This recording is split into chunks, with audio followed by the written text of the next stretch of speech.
Hi everybody, this is Sean Worthington, lead scientist at CloudCoin, and today I'm going to talk about the year 2018, what happened, and I'm also going to talk about my predictions for the year 2019. So we'll take a look in the past and we'll take a look at the future. And I think that what we want to start with is something that has affected most everybody in the crypto market. We're not technically in the crypto market. We don't really, play by these rules. We're not really affected by them so much, but we've certainly been surrounded by those who are. And so here we're looking at the price of Bitcoin over the past year. So this starts back December 1st, and we can see that there's a story here, and the story is that Bitcoin price has gone down. I'm going to take a look at the total price of Bitcoin and how it's changed. And around mid 2000, or about the end of 2016, that's when I started going out and talking on the radio and making predictions about Bitcoin, discussing Bitcoin. And back then I said that the Bitcoin was a bubble, and that's because we saw it going hyperbolic. And so whenever you see it going hyperbolic, that's a bubble. And there's another way of looking at bubbles that most economists do not know about. It's called an infinite loop. And so an infinite loop is a computer science term, and it's where you create a while loop or a for loop, and that while loop or a for loop just never ends. And that's what we're kind of seeing with these bubbles. What happens is that money is data, monetary systems and information systems. People start getting the message that, hey, this is a good investment. They see their friends making money. They make money themselves. They want to start making more money, and so they want to start investing into it. But they're not investing Bitcoins. They're actually investing dollars or some other kind of currency. But here we're talking about dollars. Well, where are they going to get dollars? In order to get dollars, the Federal Reserve makes it quite convenient for them because they can go and use their credit card, run up some debt, and that actually will allow the banks to print up new dollars. They can go and get a second mortgage on their home, and then the bank will be allowed to go to the Federal Reserve and order a bunch of new dollars to be printed up for that. And this is really what happens with our bubbles. Now, I'd like to take a little bit of time and read a part of my book where I describe the Federal Reserve and why it causes these bubbles to happen all the time. So it's not just the fact that Bitcoin is a bubble. The truth is, with the Federal Reserve, any new technology is going to have a boom and bust cycle. So hold on just a second. Okay, so this is from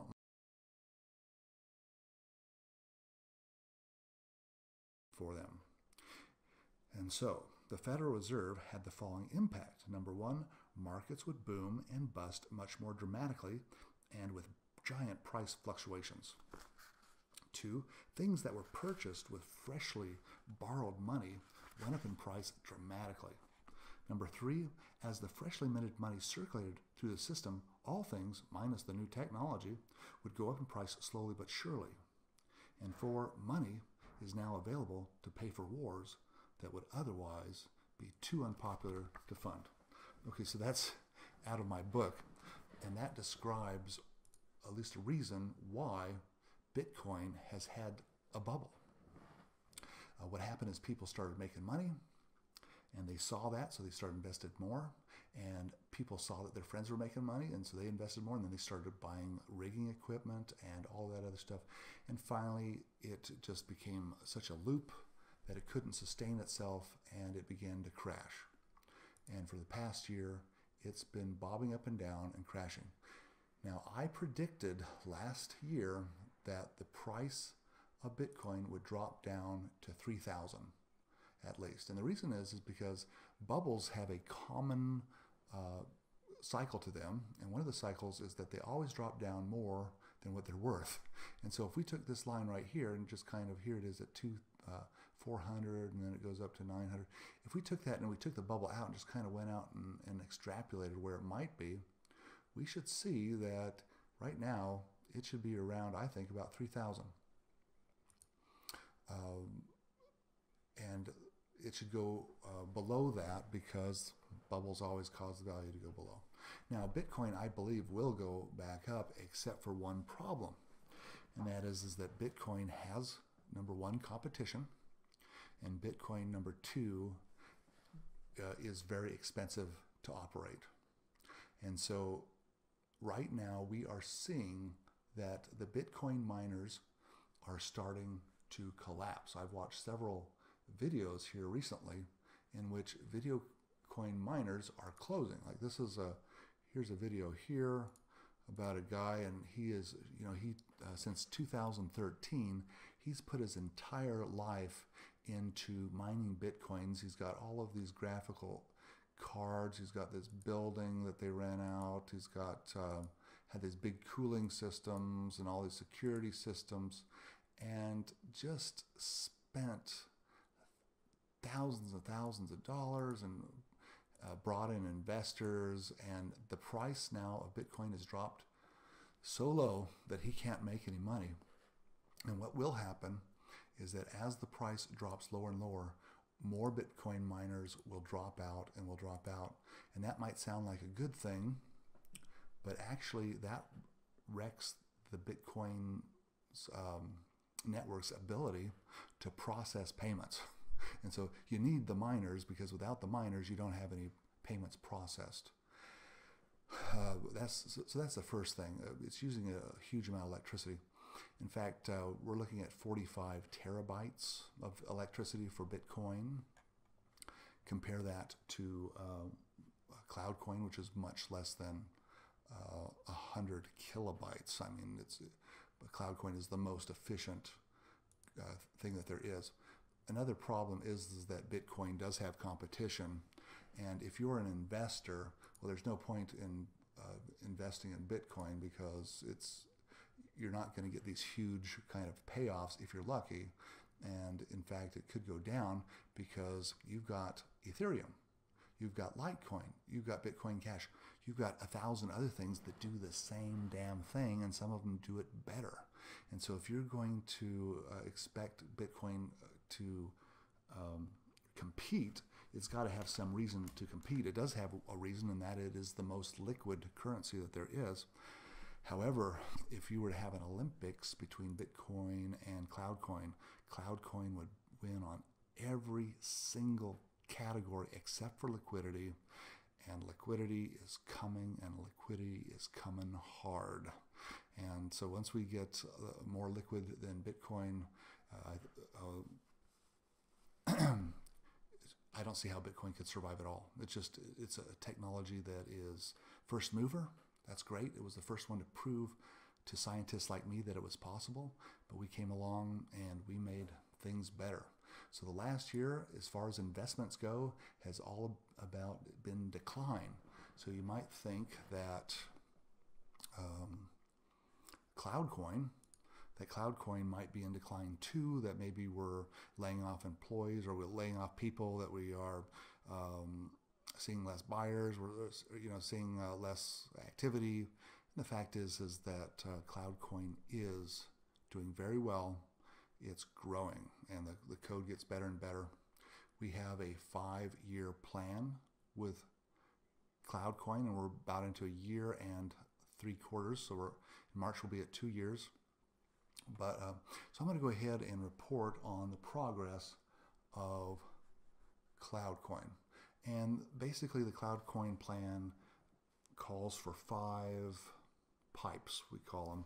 And that if we can make these pipes all big, then the value will flow through them, and CloudCoin will be very valuable. Any one of these pipes can retard the value of CloudCoin. So the first pipe is the RAIDA.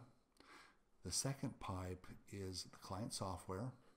Third pipe is the liquidity software. The fourth pipe is marketing, making sure people know about it. And the fifth pipe is operations. And so once we get all of these pipes done, I expect the value of CloudCoin to go way up, but that might take another 3 years or 3.5 years.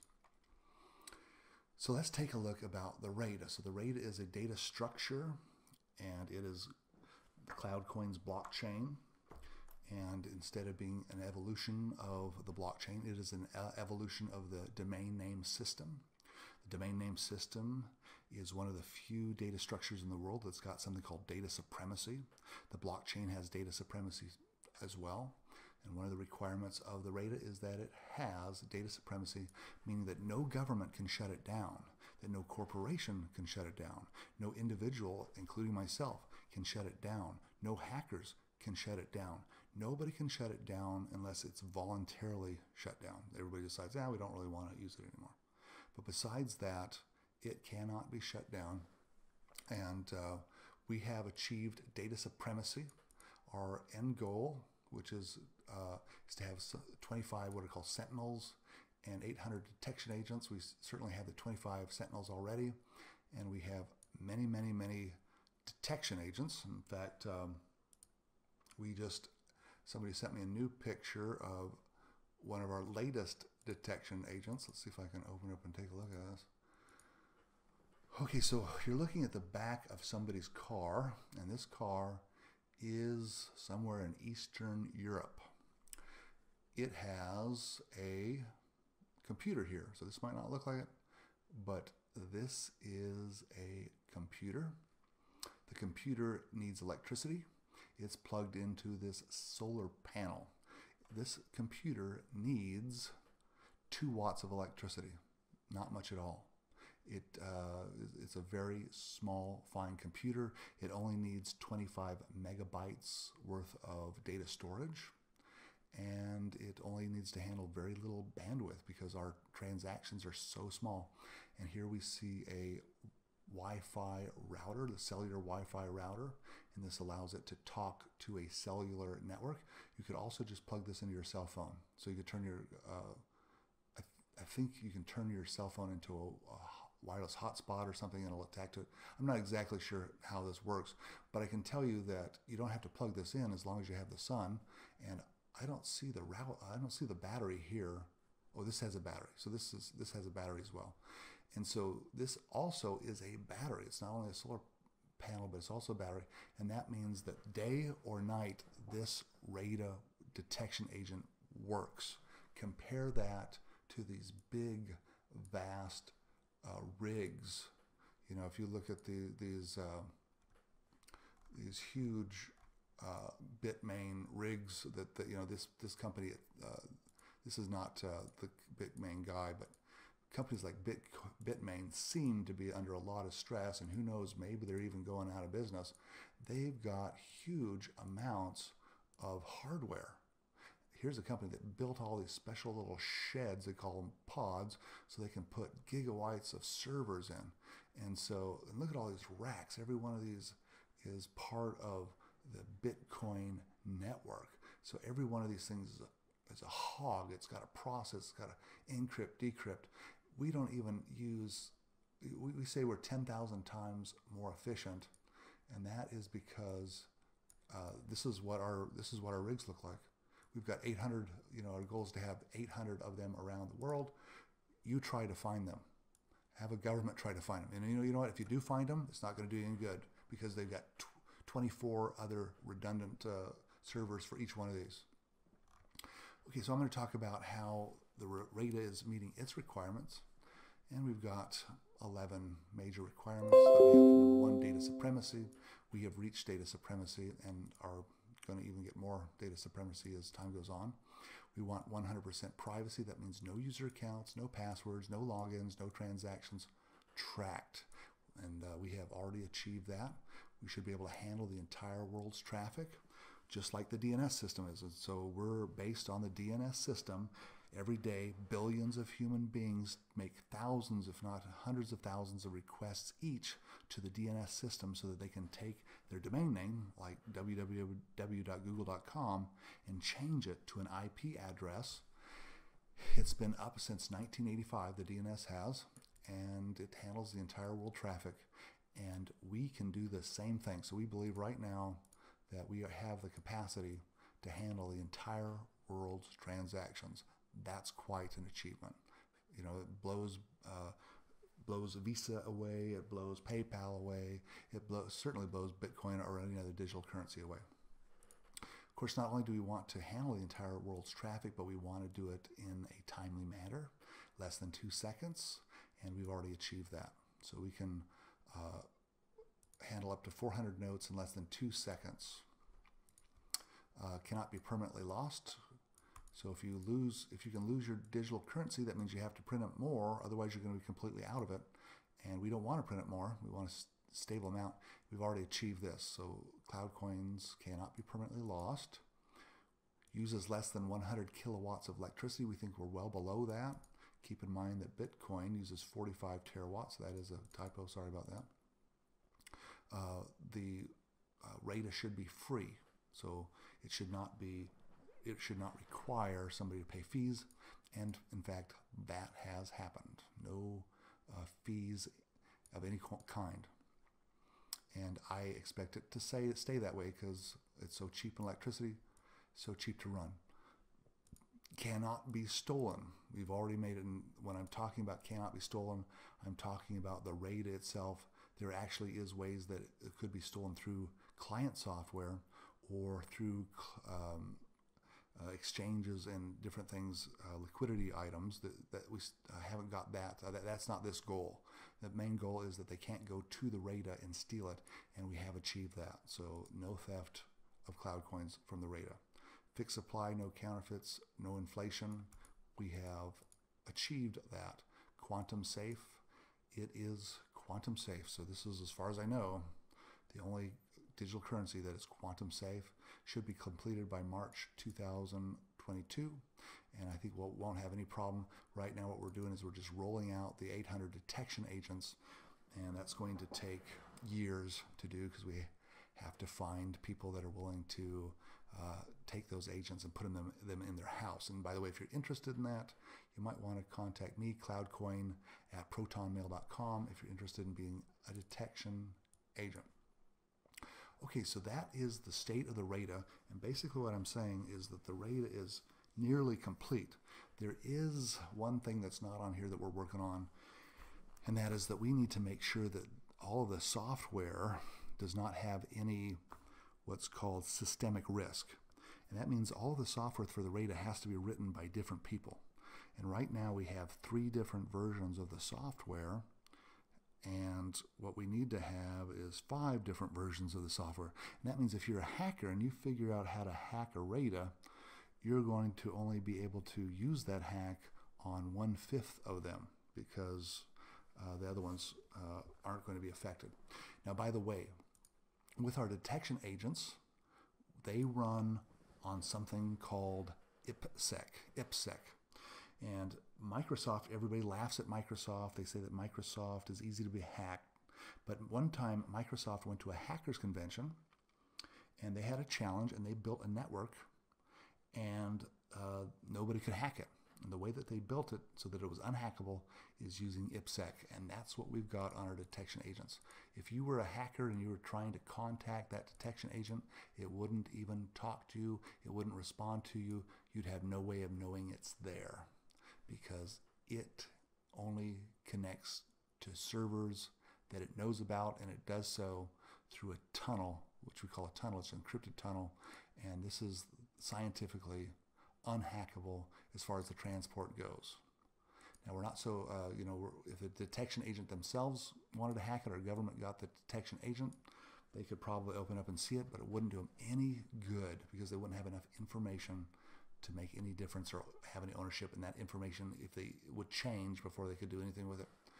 So our Sentinel and detection agent software, it's written in C, which means that it's bare metals. It uses something called UDP instead of TCP, which means that it has half the latency of a regular connection. It's fast, it's small, and it is very little processing power, very little electricity.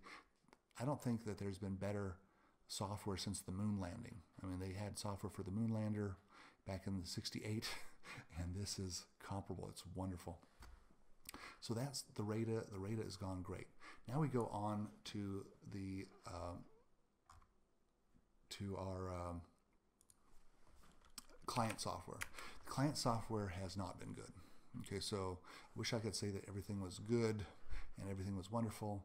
But in fact, we've had some problems with the client software, and the problems kind of started from the beginning. I hired a programmer to program, and when he was supposed to give us the code, he didn't have any code to give us, and so the only code that we had was this testing software that I had created, and that was we just gave it a name. We called it Founders or Foundation, and we gave it a name and shipped it out.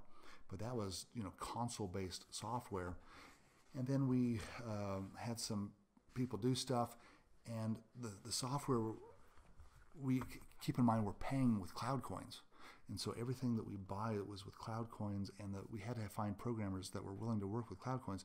That's hard to do, and let's just say that we got some software that's not so good, and basically we've had to scrap it, get rid of it all, and restart from the beginning, and also create automated testing software that can test every little module so that we know that it's good. We even came up with a new type of architecture, which we call servant-based architecture, and that's where we have a lot of little processes that don't share data. And this is going to be really good software, and we've got the new wireframe for the graphical user interface. We're calling it Advanced Client. It is due out January 15th, and so we have been working on this, and this will make it so that you cannot lose your cloud coins. It'll make it so that cloud coins can't be stolen. There's going to be this thing called a vault, which is if you put your coins in the vault, somebody steals them, it doesn't matter. We also have store in mind. That means that you can actually move the cloud coins into your mind, and so long as you don't forget it. But if you do forget it, it's still okay, because we can have recover by email, and we have this new thing called pay or pay forward. And this pay forward is a new service that allows us to go directly from our software to a user software, or to a bank, or to a vendor. And so the client software is going to be really good, but we had to basically start over. It's been frustrating, and but I expect that to be done. January 15th is the day for that. After that, we'll be working on what's called Liquidity. And so Liquidity is where Bitcoin has us beat. You can go to lots of websites, and you can use Bitcoin to buy things. You can trade. There's Bitcoin ATMs. You can go to Open Bazaar, and buy things with Bitcoin. But the truth is that a lot of people and a lot of companies that have tried to use Bitcoin have decided they don't want to use Bitcoin. A lot of people put a lot of money into trying to make Bitcoin work, and it was a waste of money. It is risky, and it's a lot of work trying to get all that cryptography working. With CloudCoin, once we get the client software working, we're going to start on the Liquidity. And we've also already got a major component of that, and that is XYZ buys. You're going to be able to go there and buy things that you want with CloudCoin, and that is going to work wonderful. We've got this one little problem, and I really don't have time to concentrate on that because I've been concentrating on the client software. But at some point, we're going to have exchanges, whether that be we buy ourselves into an exchange, or whether we're also going to have our own distributed exchange. We're going to have SDKs. We're going to build all these video games. And so all of this energy is going to start going into Liquidity probably in the next couple months. And so and I think that the Liquidity phase is going to go somewhat quickly, because we have actually been working on it for a long time, and we've had a lot of failures, but I think that we're about ready to have some major successes there. And so I would predict, number one, in 2019, that we're going to finish the client software, and it's going to work very well. And number two, I think that we're going to be a long way into Liquidity. So we're going to number one, be able to go to XYZ buys and use CloudCoins to buy things, and that's going to be a big thing. I think we'll also have a distributed exchange, maybe a distributed store, and we have a lot of ideas about a YouTube type thing, a Facebook type thing, and we've created what's called the RAIDA realm, and basically you log into your computer, you pull up your advanced client software, you can set, you've got all these ways to post articles and videos, and when you post them, you're actually posting them to your computer. And so you have to open up a port because the advanced client has a web server built into it. But you post this to your computer, and then you can specify who can do what. And well, maybe some hacker will come in and try to hack it. It's not going to happen. This is going to be very secure because of the way that we're using this, what's called Kerberos. And the RAIDA provides a global Kerberos system in which which allows everybody to be able to identify themselves. And so I know who my friends are, and I know people that I don't know. And so this system is going to work very, very good. That's part of the liquidity. It's going to give us, or give people a reason why they're going to want to have cloud coins again. It's going to take time. Rome was not built in a day. When I created this project, I said 5 years. It's been 1 year and 3 quarters. Actually, if you, that's how much we've actually been live. If you want to look at how long that we've been working on the project, it's been about 2 years. And I expect things will move along. It's going to be slow, but we're not slowing down. We're not being wrecked by all of what's going on in the digital currency world. There are a lot of people that bought cloud coins thinking of them as an investment, a short-term investment. They bought at the top of the bubble, and just like everything's been going down. I'm certain that they're going to go back up, but it's not going to be tomorrow. And it won't be because CloudCoin is necessarily investment. It's because it's going to be liquid, and it's going to have a whole bunch of useful properties that people are going to want, and not because it's a get-rich scheme. So I do think that it is an investment, but I'm not going around telling everybody invest in CloudCoin, buy CloudCoin, get rich, because that's not really what money is for. Money is a tool that we use so that we can buy and sell things. The difference with CloudCoin is you can buy and sell all over the world without taxes, without bank fees, without red tape, without bureaucracy, and with 100% privacy instantly. And so that's the difference, that's the CloudCoin difference.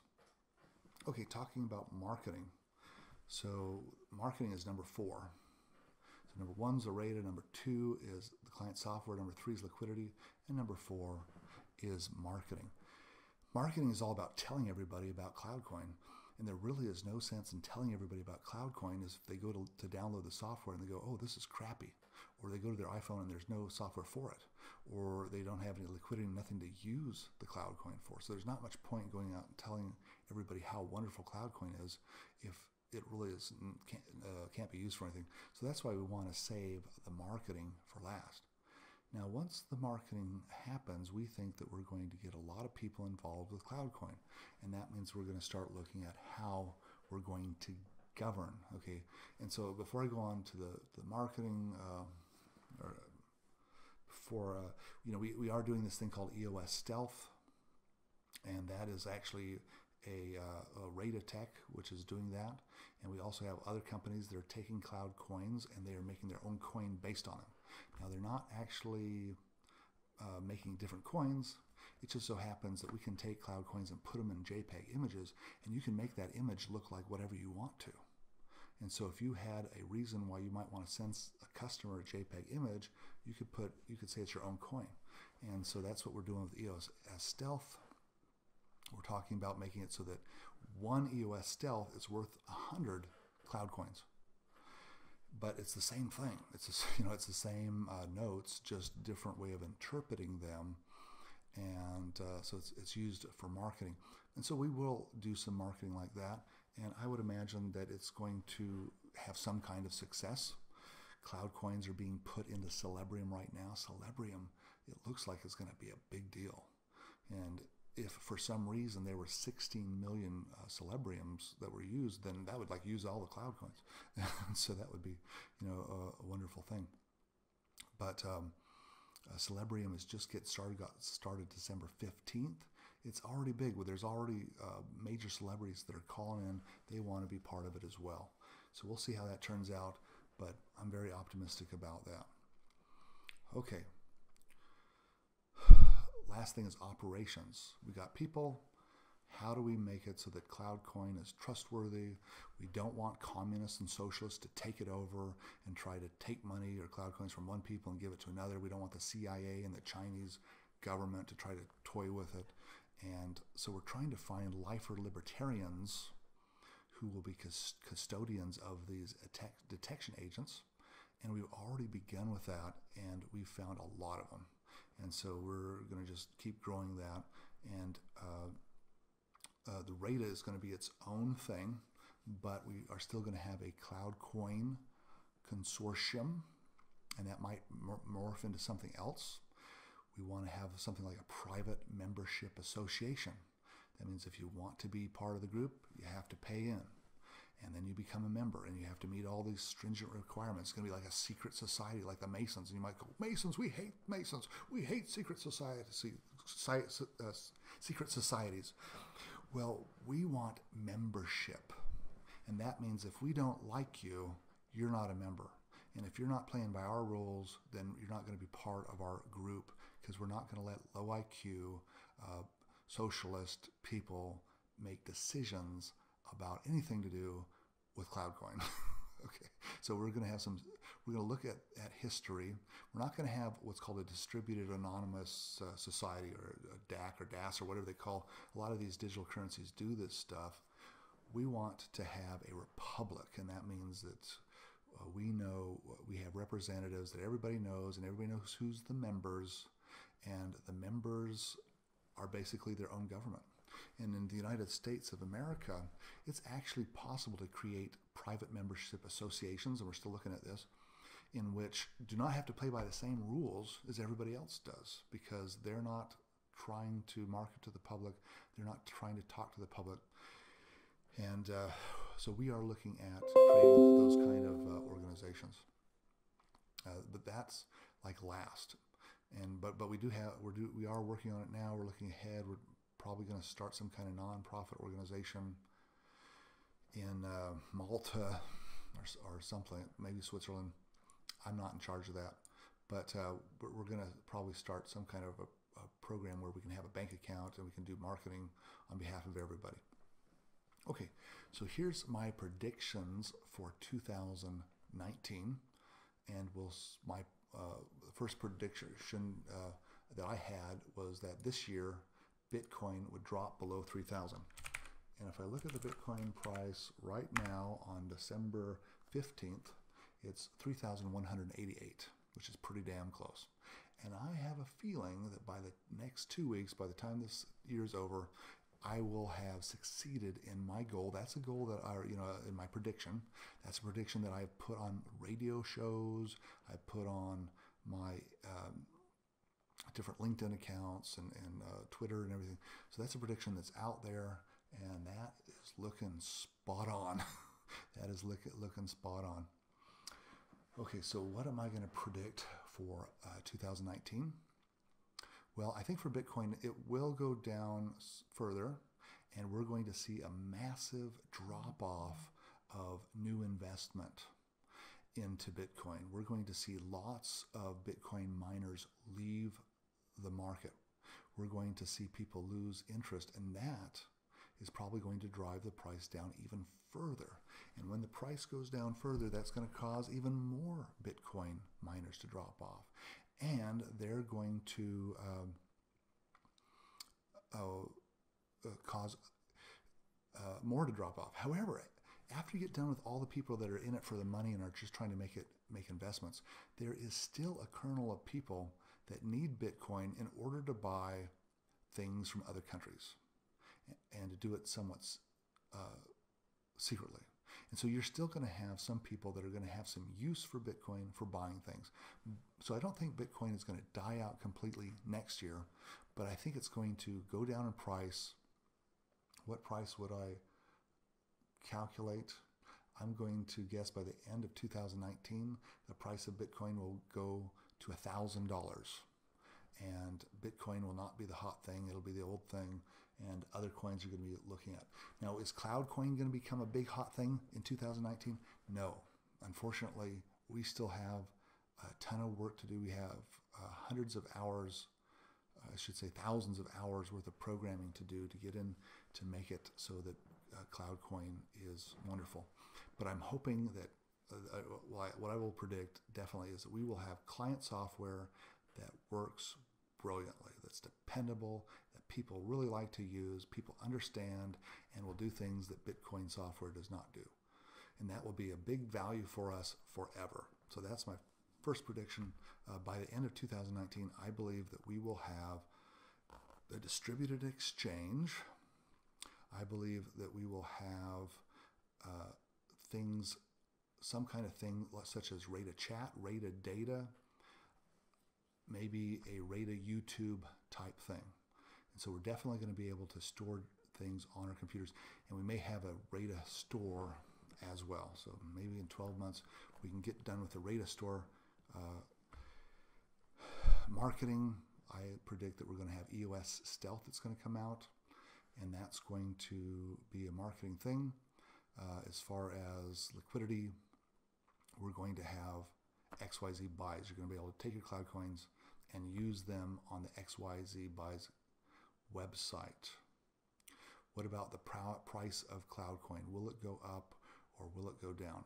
I think that it is going to be pretty darn stable. We are spending CloudCoins. There's demand for CloudCoins at the same time.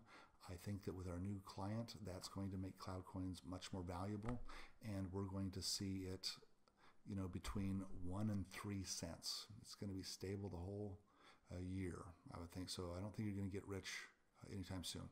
There's a chance that we could be discovered, and there could be some kind of process where some opinion leader finds us and says, "Oh, this is the best thing," and that could change total public opinion. But I certainly don't care about doing that until January 15th when we get our advanced client done, because until then it's just an embarrassment for them to even see our software. And like I said, I'm not going to be pushing that until we get our liquidity going. So I would think that 2019 is going to be a stable year with forces driving up and down. When we get to 2020, then I'll think that we're going to start seeing a lot of pressure on CloudCoin going up. By 2023, much more pressure. And then once we have exhausted the mint and we have spent all the money that there is to mint, and that all the CloudCoins are out there, that's in 3 years, and that's when you're going to see the value really go up, because we will, number one, have put in 3 more years, twice as much investment as we've already put in there in the product, and the other products that are our competition, they will be lagging, they will not be achieving their goals, and we'll be in a situation in which we can market, we can be liquid, we can have a wonderful organization, and we will really dominate. And remember, CloudCoin is designed to be the best currency in the world, the perfect currency possible, and it is meant to dominate every single other currency, whether it's digital or money or national or physical or what have you. That's challenging. All right, thank you very much for tuning in, and have a good year. Bye-bye.